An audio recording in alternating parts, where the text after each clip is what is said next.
Hindenburg की report के बाद बाजार को लेकर वीकेंड के दौरान कई कयास लगाए जा रहे थे, लेकिन सोमवार को बाजार ने तस्वीर साफ कर दी।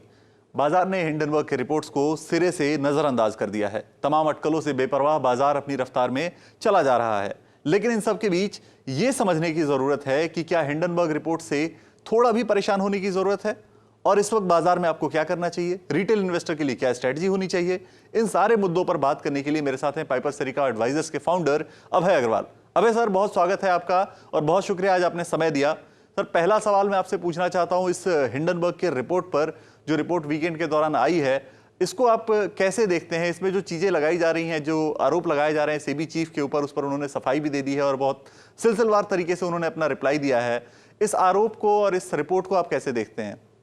जी, मुझे लगता है ये रिपोर्ट जो है, ये रिपोर्ट को इग्नोर कर देना चाहिए सबको। इसमें इस रिपोर्ट में कुछ भी नहीं है। एक बेतुके से कुछ एलिगेशंस हैं, कुछ डेटा है, कुछ डॉक्यूमेंट है जिनका कोई मटेरियल मार्केट से लेना देना नहीं है। इस तरह तो आप किसी को भी किसी के बारे में कुछ भी निकाल के एक दो चीजें, कुछ एक जरूर सी थीसिस बना के आप उसको प्रेजेंट कर सकते हैं। और इसमें एक ज्यादा इंपॉर्टेंट ये देखना है कि हिंडनबर्ग का मोटिव क्या है। हिंडनबर्ग का मोटिव है फाइनेंशियल रिटर्न बनाने का, और वो मार्केट को शॉर्ट करके सेंसेशनलाइज करे किसी चीज को कि मार्केट गिरे और उन्हें प्रॉफिट हो। तो ऐसा किसी का इंटेंशन है तो मुझे नहीं लगता कि और वो इंटेंशन भी छोड़े तो रिपोर्ट में कुछ भी नहीं है फ्रैंकली, बिकॉज मतलब एकदम बेतुकी सी रिपोर्ट है। उसका कोई सार नहीं है उसमें। जैसे एक चीज लिखी है कि इन्होंने सेबी चेयरपर्सन ने एक इन्वेस्ट किया फंड में, उस फंड ने कहा कि हमने किसी अडानी के शेयर या बॉन्ड में इन्वेस्ट ही नहीं किया। उस रिपोर्ट में लिखा है कि सेबी चेयरपर्सन को म्यूचुअल फंड में इन्वेस्ट करना चाहिए। अगर वो म्यूचुअल फंड में इन्वेस्ट करती है तो सारे म्यूचुअल फंड अडानी के स्टॉक्स में इन्वेस्ट करते हैं, तो वो कहते हैं कि ये अडानी के स्टॉक में indirectly through mutual fund invest कर रही हैं। तो वो रिपोर्ट ही एकदम बेकार रिपोर्ट है।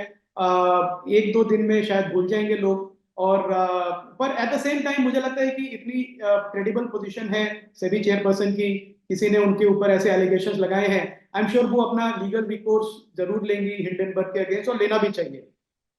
जी बिल्कुल। सो जो भी लीगल कदम उठाए जा सकते हैं, जो लीगल एक्शन लिए जाते हैं, निश्चित तौर पे वो लिए जाएंगे और सेबी चीफ इसकी तरफ कदम बढ़ाएंगी।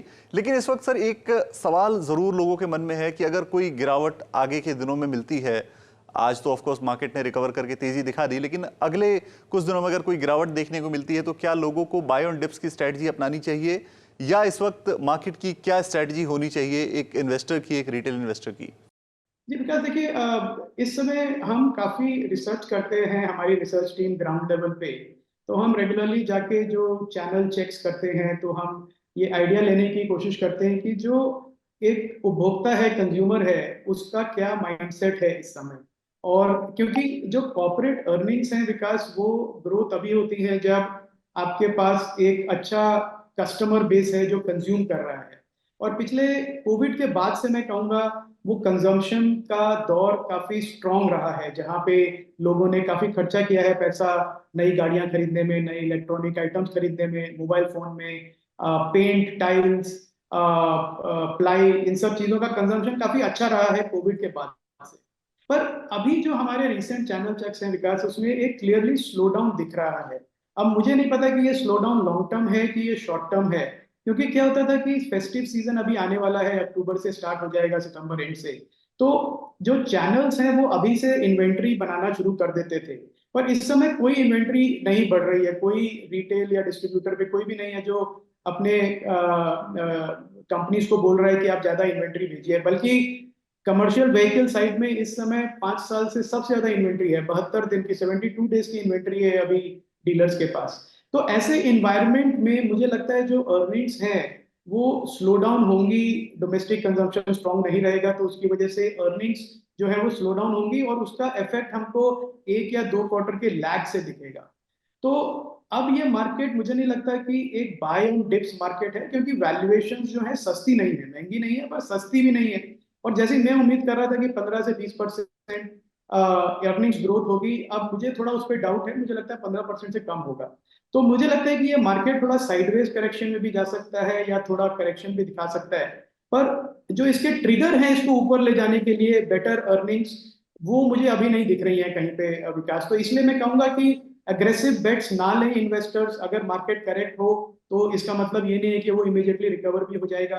थोड़ा कैश रखें पोर्टफोलियो में, जियोपॉलिटिकल रिस्क भी हैं उनको डिस्काउंट करें, तो थोड़ा डिफेंसिव बनाएं पोर्टफोलियो को विकास, ये मेरा सजेशन रहेगा। और हमने भी यही किया है इस समय अपने पोर्टफोलियो को लेकर। बिल्कुल। सो आपका कहना है कि इस वक्त थोड़ा अलर्ट रहने की जरूरत है और बाय ऑन डिप्स को आप अभी अवॉइड करने की सलाह दे रहे हैं। सो इस वक्त क्या एलोकेशन होना चाहिए सर? अगर किसी के पास कैश है और वो इन्वेस्ट करना चाहता है तो इस वक्त एलोकेशन क्या होना चाहिए? कितना पैसा उसको कैश में होल्ड करके रखना चाहिए, कितनी उसको एसआईपी में डालना चाहिए और कितना उसको इक्विटी की तरफ एलोकेशन रखना चाहिए? एग्जैक्ट एलोकेशन इस वक्त अगर इन्वेस्टर के पॉइंट ऑफ व्यू से देखें तो वो क्या होना चाहिए? जी देखिए, एसआईपी एक ऐसी चीज है जिसको बिल्कुल नहीं छेड़ना चाहिए।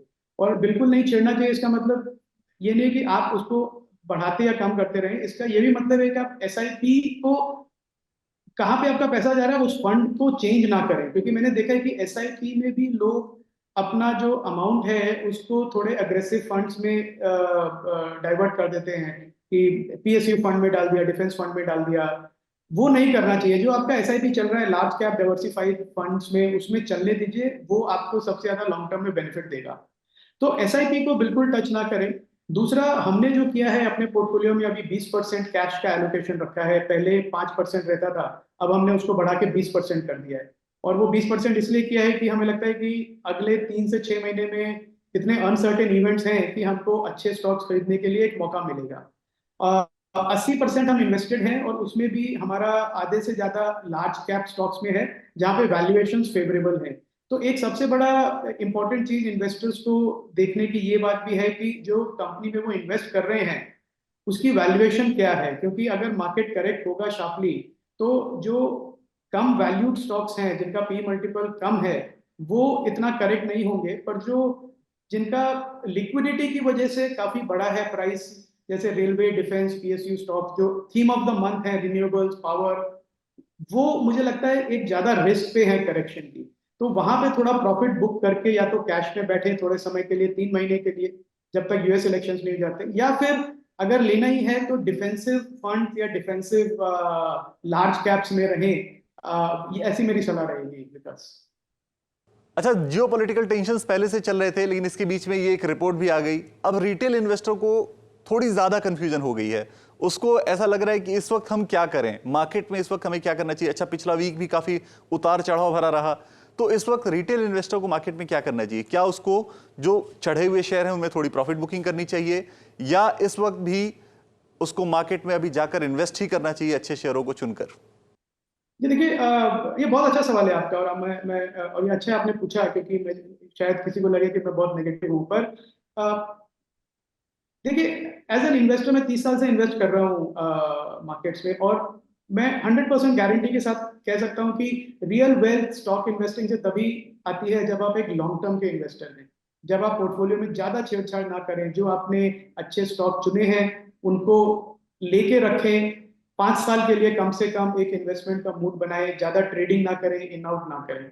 और यही हमारी थीसिस भी रही है विकास। पर क्या होता है, कई बार ऐसे मौके आते हैं जब आपको दिख रहा है कि मार्केट ओवरऑल ओवर वैल्यूड है, क्योंकि लिक्विडिटी की वजह से वो ड्राइव हो रहा है। तो वो एक समय है जहां पे इन्वेस्टर्स को हाई ग्रोथ स्टॉक्स जो कि काफी चल चुके हैं, प्लस बहुत महंगे हैं और पॉपुलर स्टॉक्स हैं, उनमें प्रॉफिट बुकिंग करनी चाहिए उन्हें जरूर थोड़ी, और उसको रीडिप्लॉय करना चाहिए ऐसे स्टॉक्स में जो अभी मार्केट की नजर में नहीं है, फोकस में नहीं है, या मार्केट उन्हें इग्नोर कर रहा है इसलिए कि वो 5 साल से साइडवेज चल रहे हैं। जैसे इंश्योरेंस के स्टॉक्स देख लीजिए, एग्रोकेमिकल कंपनीज के स्टॉक देख लीजिए। तो थोड़ा पोर्टफोलियो को आप मार्केट से निकले ना। मैं कभी किसी को सलाह नहीं दूंगा कि आप मार्केट से पूरा निकल जाए। मेरी सलाह बस यही रहेगी कि पोर्टफोलियो को डी रिस्क करते रहिए, कि आपने जो रिटर्न बनाई वो एक करेक्शन में वो काफी वापस ना चली जाए। तो सिर्फ इतना ही करिए कि थोड़ा रीओरिएंट करिए, पोर्टफोलियो लेवल वैल्यूएशन देखिए, हाई मल्टीपल स्टॉक्स में ना जाइए, और जो अच्छे स्टॉक्स हैं जिनकी अर्निंग्स आपको मालूम है अगले 5 साल 10 साल ग्रो होगी, उसमें बने रहें, यही मेरी सलाह है। बहुत शुक्रिया अभय सर, आज आपने समय निकाला। आपसे बात करना हमेशा बहुत एनरिचिंग होता है और काफ़ी जानकारियां मिलती हैं आपसे बात करने के दौरान। बहुत शुक्रिया, आज आपने समय निकाला और दर्शकों को ये तमाम चीज़ें बताई।